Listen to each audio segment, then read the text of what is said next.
The Noelia Castillo Ramos case. This comes out of Spain. This next story sits right at the intersection of medicine, ethics, and a question that makes a lot of people deeply uncomfortable. The case of Noelia Castillo Ramos, what began as a landmark moment, potentially one of the first high-profile cases of assisted death for severe depression, this has now spiraled into something far more controversial, because at the center of all of this is a claim that changes the tone entirely. According to her legal representation, Noelia, I don't even know, I'm totally butchering that. Noelia, I'm going with that. Noelia? Yeah, Noelia, we'll go with that. I like that. Noelia expressed hesitation, even a desire to back out of the procedure. And that's where the story takes a turn. Because once a case like this reaches a certain stage, approvals, scheduling, coordination, it stops being just a private medical decision. It becomes a system, a process, something with momentum. Now, to be clear, the most extreme version of this story, that decisions were influenced by organ allocation, allegedly. This is disputed and not established as fact. But the mere existence of that claim has ignited a firestorm because it taps into a much deeper fear. What happens when a system built to manage life and death decisions becomes too procedural? Assisted death laws, especially for non-terminal conditions like depression, are already walking razor's edge.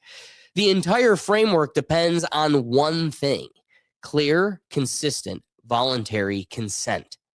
Not once, not at the beginning, but all the way through. Because if there's even a question, even a moment where someone wants to stop, the system is supposed to stop with them. That's the principle. But critics of these policies have been warning about something for years, that once you formalize and normalize these processes, you risk turning deeply human decisions into something that feels administrative, scheduled, managed, processed. And cases like this, regardless of where the full truth ultimately lands, it all pours fuel on that concern. Because now the question isn't just, should assisted death for depression exist? It's, how do you guarantee that the person at the center of it never loses control of the decision?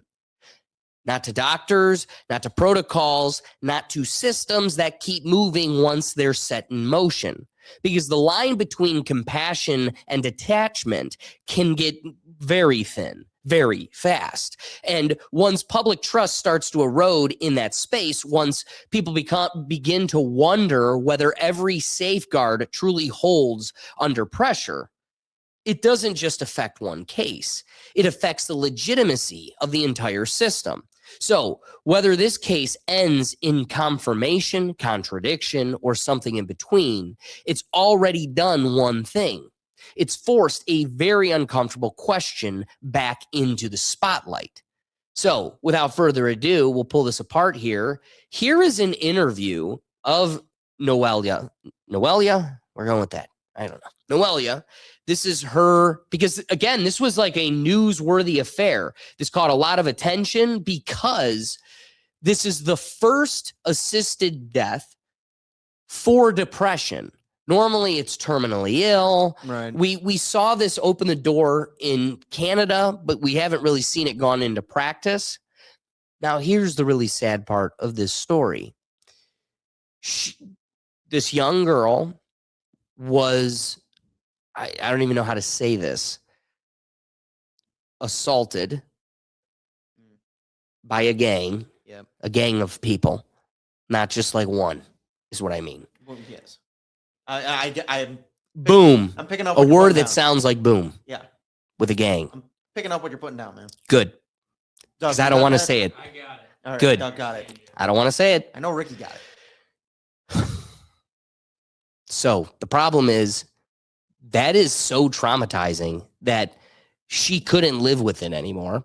Her father assists her in taking these steps, and then it comes out that she changes her mind, allegedly, according to her legal team, and it was denied because her organs were already accounted for elsewhere. So here's an interview. Yeah. So here is an interview of her making the news because, again, she's like groundbreaking in that this is a first case to do it for depression. Me llamo Noelia Castillo. My name is Noelia. I'm 25 years old. Y, bueno, And well, me quedan I have 4 days left.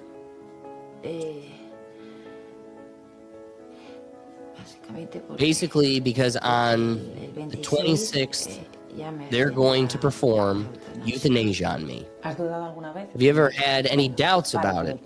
Come on, I'll stop the whole process. I was very clear about it from the beginning. 20 months.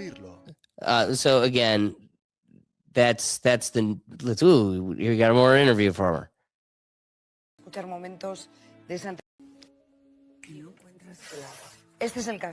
This is the case. Let's keep listening. Let's hear excerpts from that interview in which Noelia talks about. Just wait till she talks again, man. Yeah, they do go fast. They move it. When they're not sad, they go fast. Pause, dude. Come on, man. Come on, man. I can read hers. I know. When you put it into that, we all know the perspective of why this conversation is taking place. You're like, the happy ones, man, they're really skipping through this conversation. The sad ones, well, she's taking her time. Oh, my God. All right. I mean, in fewer words, maybe.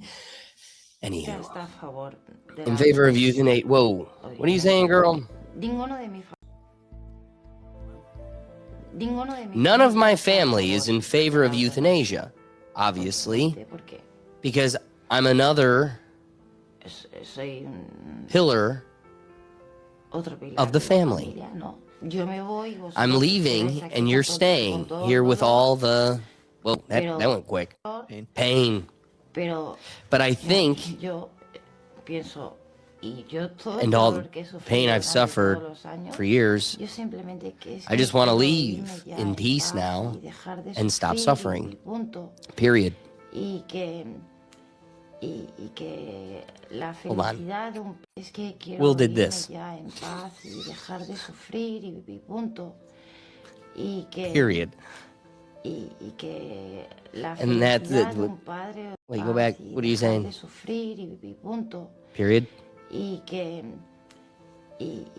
And that's a father's or a mother's or a sister's happiness doesn't have to come before a daughter's happiness or the sadness of a daughter's life. I mean, Okay, well, the depression thing's making sense now. 100%. Like, I mean, again, understandably so. Does this take my body, my choice to a whole nother level? this is Yeah, that. this is the quite definition literally of nail that. on the head. I mean, the Exactly other what one it's is kind of it's a bit of a gray area. It's another baby's body inside of your body. It's like, well, whose body's whose body? Where does your body start and that body end? Or it's all my body because I'm a lady and I make the rules. Why'd you have to open that? Yeah. What's that, Ricky? I just saw a case today where a lady was in court while she was pregnant, going through it in court about she don't want a C-section, and the judge was like, And the okay. baby's like, I do. Well, the When judge does said my no, you opinion couldn't. come into this thing? Only Yeah. this is an emergency, and when the baby heart rate went down, they end up doing it. So that was the ruling by the judge. But this is crazy. I thought you said earlier she rescinded, like, her legal team says she don't want to die no more. She don't want to go through this with her. Let's open that can of worms because I don't know. To me, she seemed pretty adamant. Yeah. He drew her line in the sand and it was like, it was there. This is the line in the sand. But apparently, when push came to shove, Do you think it's like the pre-game day nerves started to take effect? well, let's see. Let's see. That was 4 days Palabras de out. su madre. Cuando ganamos las primeras cautelares, lo que la Oh dicen no, es I gotta read again. You want me to try? This is hard. Yeah, go for You it. gotta get a transcript. She's gonna be quicker. Oh, yeah, she is. Okay. Click the will. Esto refiere I'm a referring to the palabras de su words from her madre. mother Cuando ganamos los when we primeros won the cautelares, first lo que injunctions. dicen es, Why "No that puedes was hacer eso you porque cannot do ya that because we already had all your organs committed. todos What nuestros does that órganos mean? comprometidos." What does that mean committed? Like, is there like an Organ inventory donor. somewhere? Okay, thank you. Look at That's this. Look at this. Let's put a means- pause. We could wait until after this, Yeah, we but kinda I have think to it's a dissect good it as it point goes. to insert. Check this out. This is a literal cost sheet that someone has Okay. taken from. So I got a guy that lives in my parents' neighborhood. Yeah. He works the weirdest hours, like let's say 320 or full days. Like he's on call. It's like for 4 days. Then he's off for like 2 weeks. He will be up all night long bidding on organs to bring them to, let's say, the Cleveland Clinic or, so all the hospitals. It's like a bidding thing, like priority versus a little extra cash. Is this like an eBay for organs? But it isn't like a literal bidding site. We can't twist it in that way. It's like there's a litany of factors that go into consideration, and it becomes prioritization. Like highest on the list versus maybe a little extra cash versus poor and forgettable. Oh, yeah. Nobody would say that out loud. No one's gonna give like a liver to or whatever. Yeah, they say she smokes a lot. Or that would be a lung. Right. Well, and guess or a what's on the heart. list? Lung double, lung single. How much is that go Dude, for? 1.8 million for a single, 2.3 for a double. You're better off separating those bad boys and selling them separately. I gotta think about that the next time I buy a drink and they ask for a single or a double now. Well, no, like 1.2 my thing million. is, do you guys remember the whole when we were going to driving school, getting our license, and we knew we'd have to decide if we wanted to be organ donors or not? We all had heard, oh, if you're an organ donor, that means you guys are going to, they're not going to care about you as much. This kind of brings that to the front of my mind of, okay, what if I am like near death? They want to bid on my organs, I guess, Unfortunately, I left my wallet over there by you, Doug, but it's a dumb prop anyway. I was going to pull out my license because I chose to be an organ donor. I did too. There is Good for you. another story that's been going around that I realize I don't have queued up. If we want, it's just a lady at the hospital. I could probably I don't know spam you pulling on the heartstrings, but it's a mom who shows up to the hospital. We're going to get to a doctor here that's going to explain the organ donating process, but I'm all over the place. Let me centralize myself. First, I made myself an organ donor. Why? Because it personally positively impacted my family. My grandmother got a lung, and I was able to extend my experience with her easily by like a decade, let's say. So it was wonderful for my family, and I always felt if I could bestow that wonder to someone else's family, I owe it to the ethos. I would do it in a heartbeat.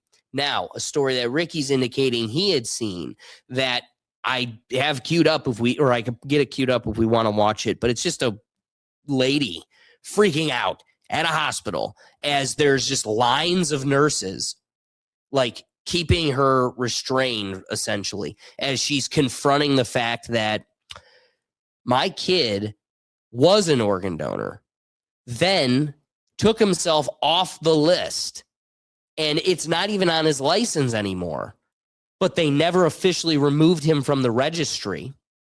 Now we're going to get to another doctor here that's going to talk about my whole understanding of what this was is that they harvested them from deceased folks.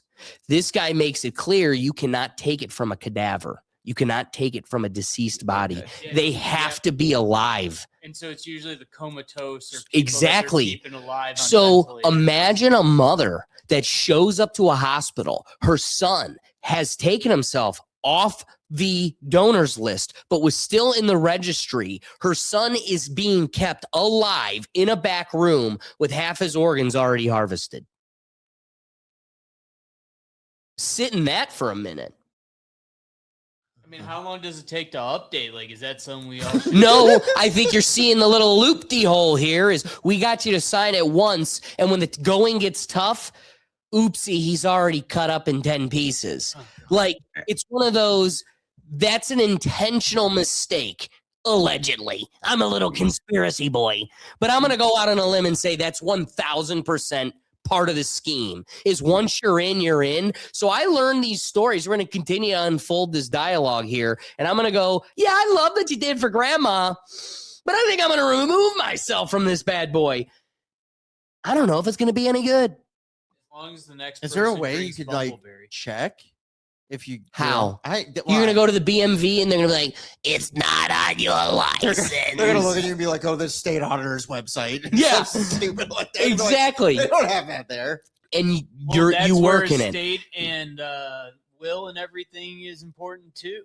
I mean, yeah, I think I am. Oh, you meant a will. Well, yeah, will, your state, like your living will, like your Your power estate. of attorney, like Yeah. that's where if it's Yeah, clearly that's spelled important out stuff, and you get an attorney to make sure and everything, hopefully, and then if not, your next of kin gets some money from a lawsuit. This is crazy too, Brad Richardson. That being on your license makes the EMTs focus on saving you more so than without because it. they need to keep you alive. But Exactly. again, they're not saving you They're to trying to keep you in your body alive. what is that medical term like when you get back to Resuscitation. no For life, like when you're back Like- to like stable. They're not going to bring you to like full stability to where you are able to like Respond. operate autonomously and you're going to recover. They're going to keep you alive. They're going to keep the blood flowing so the organs Sedated. stay right. So even that, like maybe you shouldn't have it on there because even if they let you, dude, let me die. I don't need to be some like organ vat in a hospital in my final moments. I'd rather just die on the pavement. Yeah. If Dude, I that's wanna be crazy. Studied, you can always donate your body to a medical school to be autopsied. What do you think, Ricky? I'd rather have that. my dad always told me not to go on the organ list because you're poor and they're just gonna save you to take your shit. That's what he told me. So I never ever checked the button to fucking be on the organ list. I mean, I didn't hear anything Where- wrong. Where does this end up in the human newer conversation? Well, you take the heart, the eyeballs, the gonads, the tongue, the ears, the lungs, The liver. maybe some intestine bits, Wait, go. and then Nats. the rest, maybe some fingers. Guy needs a thumb. I mean, he hasn't given one of these in a fat minute. then everything that's left goes to human manure. Everything that's left, I got 100 acres. I'm growing tomatoes. Integrity Farms. Integrity Farms. Where is your integrity? So let me go now to Dr. Paul Burns. He drops a bombshell surrounding this whole system He's and gonna its drop process. a burn on you. Yeah. See, and you cannot get any organs from a cadaver. Every organ that's transplanted is a healthy organ, and you can only get healthy organs from living persons. You cannot change get that any video? organs for transplant from a cadaver. He's spilling his beans. Don't put it on your license. And the things I'm telling you is that you are not allowed to hear. And because if you hear it, you will be upset, as all three of you You got are it. upset. And rightly so, you should be upset because whose organs do they want? They want Hey, now you fix McLovin's. your fire alarm. the organs from the It went off. certainly from all children, but especially the people who are 16 to 30. It's back. And their life is in jeopardy. If they're unconscious and on a ventilator, they're going to get their organs. And they do everything to get their organs. And once the organs are taken, you can't bring them back to life. And so what they do is they tell the relatives, well, you know, your daughter Sally would really like to do something good, and this is a way to make something good out of this tragedy, or your son, and while they have been getting organs from accidents and gunshot wounds, they now get more organs from overdose of drugs than they do from accidents and gunshot wounds combined. There are 8 deaths a day from overdose in Ohio, and they get their organs is what they want.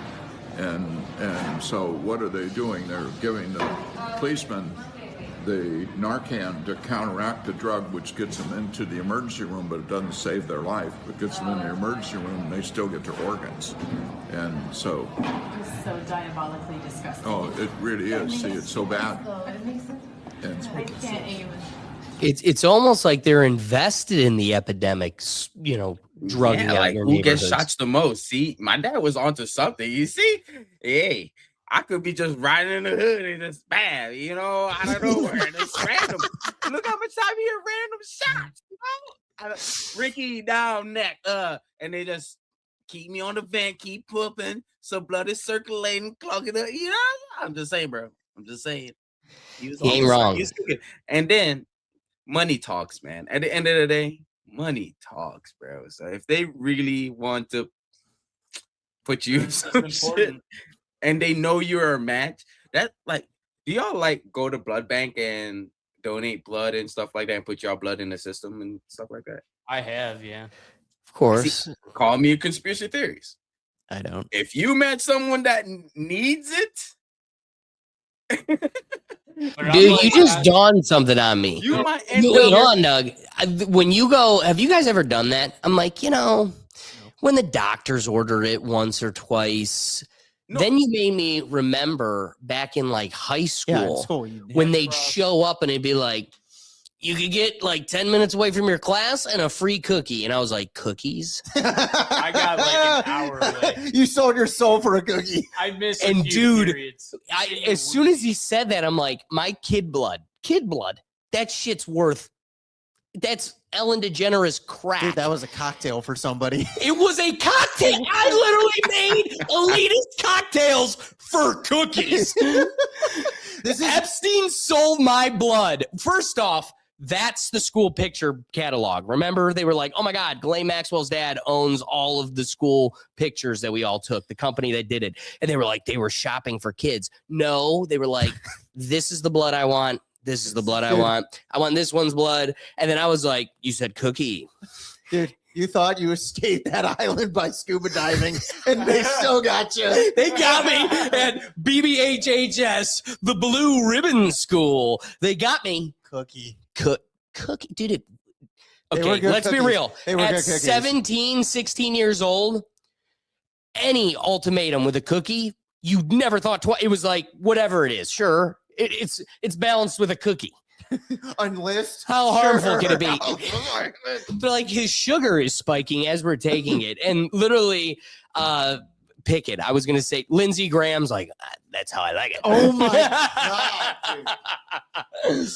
Allegedly, it's all jokes, satirical jokes. Friend of the show. I donated blood in high school, like during the summer, because you get a free ticket to Warped Tour if you did it. And so I got You to get go that to Warped ticket? Tour for free. I missed that for one. years. I just got It was cookies. a great deal. Free Warped Tour.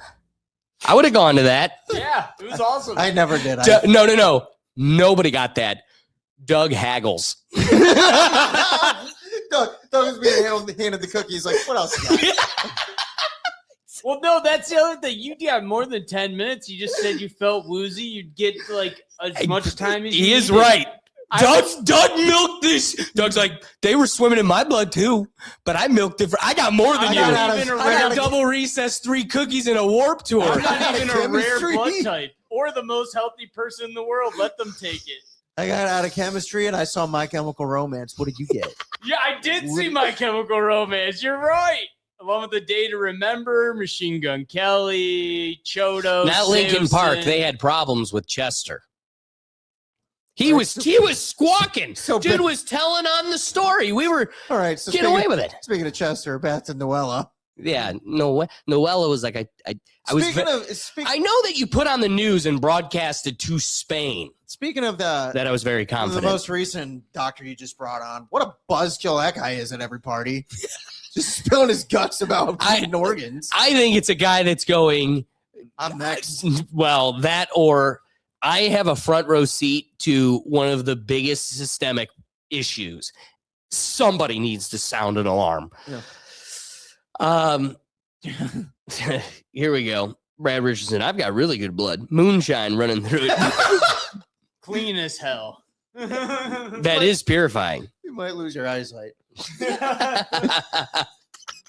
That's the only thing I ever know about Should get that moonshine. checked out. First time I ever had moonshine, people were like, "You might lose your eyesight." I was like, "What?" All right, let's land this plane because I think it hits a whole bunch of sections. I feel this story personally because I myself have been a beneficiary of the organ system. I see people that work within it, that neighbors that have good intention, and you want to hope that the system cares about people at its best. But then you also see once a system develops and continues to grow, sometimes it gets bigger, too big for its own good. And when you've got a receipt of 20 different organs, they're all bidded and accounted for, and in your waking moment, you're like, you know what? I didn't think about therapy. Hey, don't laugh. It's pretty bad. I was not expecting the plane to land that way. And so I think people should be allowed to second guess systemic assisted unalivings. Will, I'm going to go to you and then we'll go to Ricky. Any wrapping thoughts? I mean, I'm definitely going to check. I'm pretty sure I'm an organ donor. I don't think I will be come next Tuesday. Yeah. These are all mine. You don't get them.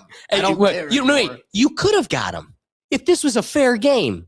But when I learned that you're going to just keep me alive like a battery and just take what we need a toe. We need a toe. And it's all that part's going to Dan Schneider. It's this whole like, I think I want it to be on my terms. You get me when I go. I get to pick who gets these toes. And it ain't going to Dan Schneider without paying. No. Ketchup is not covering these without. I'm getting paid by Right. Dan. Right. If you're going to cover my toes in ketchup. Oh, God. Those are the people running our world. All right, Ricky, wrapping thoughts. In thoughts is I will not put organ donor on my license. I didn't before and I'm not doing it tomorrow.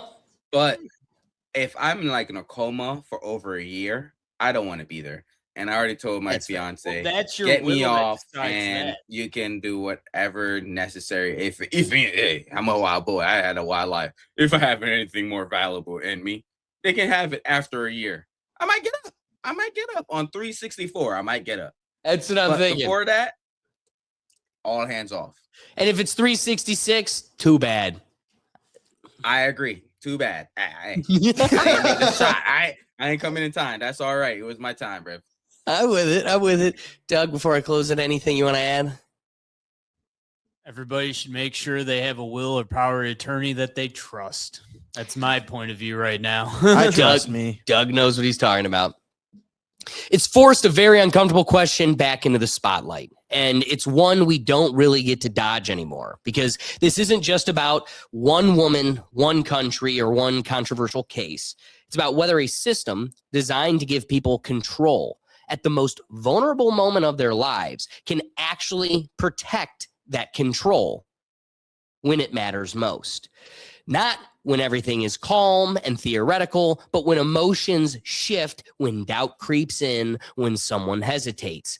That's the real test. Because if the answer is anything less than absolute, if there's even a possibility that momentum, policy, or process can carry a decision forward after a person begins to pull back, then we're no longer talking about autonomy.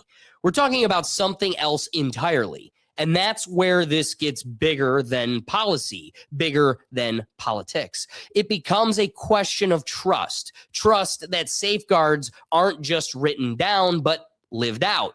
Trust that consent isn't treated like a box you checked once, but a line that can be redrawn at any moment. Trust that the system is capable of stopping even when everything around it is built to keep going. Because if people lose that trust even a little bit, then every future case carries a shadow, a question in the back of the mind.